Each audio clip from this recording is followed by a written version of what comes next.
Maayong adlaw mga kaibigan. Nag-stick na si Kaburlasoy dire sa among uling. Humanan sa stick dire oh.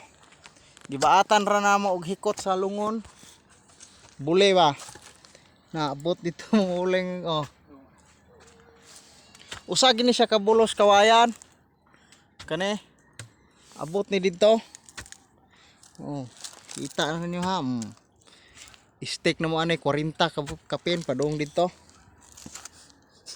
Grabe yung stika mga idol, dala na ng butbot.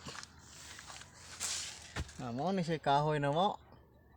Ug inyong makita gamay ra gid taon. Mura may giabot sa mong pile. Ha. Ug inyong makita mga idol, mubo ra kining paila. Na. Nagbarog si Kaburlasoy ha. Mubo ra kining paila.